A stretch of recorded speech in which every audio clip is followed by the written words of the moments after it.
Des défenses du consommateur, on est reparti sur le lundi matin. On vient de terminer le flocage de nos 2 des 3 véhicules de prêt 208 Peugeot, toutes neuves, moteur PureTech. Et puis je veux rebondir, ah oui, on est retombé encore une fois sur TikTok là, avec l'algorithme, sur une vidéo de l'autre imposteur du 93. J'ai envie de lui poser une question.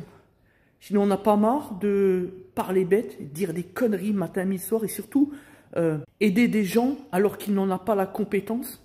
Quand il a quelqu'un qui vient sonner à sa porte parce qu'il l'a vu sur les réseaux sociaux faire le pitre au mondial de l'auto et j'en passe. De toute façon, depuis 1 an et demi, il y a de quoi faire hein, pour le trouver sur la toile. Eh bien, lui, son rôle, ce serait de dire non, monsieur, je ne suis pas compétent. J'y allais voir ailleurs. Point. C'est ça, son rôle. Au lieu de ça, il prend en charge la défense de cet entrepreneur pour lui faire croire que la solution, c'est de diffamer au travers les réseaux sociaux publiquement. Parce que la vérité, ben, je n'ai pas besoin de le dire, hein, c'est qu'il n'est bon qu'à ça. User de la voie illégale pour faire plier des interlocuteurs, des constructeurs, et j'en passe. Même l'administration, on l'a vu récemment.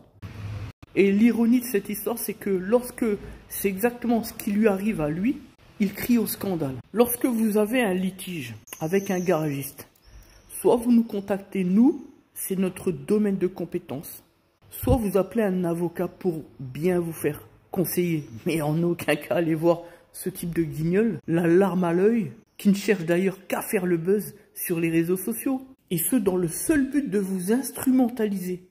Voilà un très bon conseil. Toujours est-il que nous allons réaliser un document de 3 minutes en short sur YouTube sur cette question de contrat LLD, véhicule professionnel, professionnel du VTC, la fameuse clause de perte financière, son application, etc. Et vous verrez que le concessionnaire qui a été dénoncé par cet imposteur n'a finalement aucun tort dans cette histoire. Même si ça fait mal à l'entendre, mais nous on sait de quoi on parle. Les contrats LLD, c'est ce qu'on fait tous les 2 ans depuis maintenant 8 ans. Donc c'est un peu facile de venir dire que tout à coup, Toyota a décidé de ne pas rembourser et pas de faire une prise en charge avec ce professionnel dans le cadre de son activité d'ailleurs. C'est un peu simple. Évidemment, le responsable, c'est toujours l'autre, c'est jamais soi. On se remet jamais en question. Vous allez voir, on est en train de préparer le document, vous allez voir.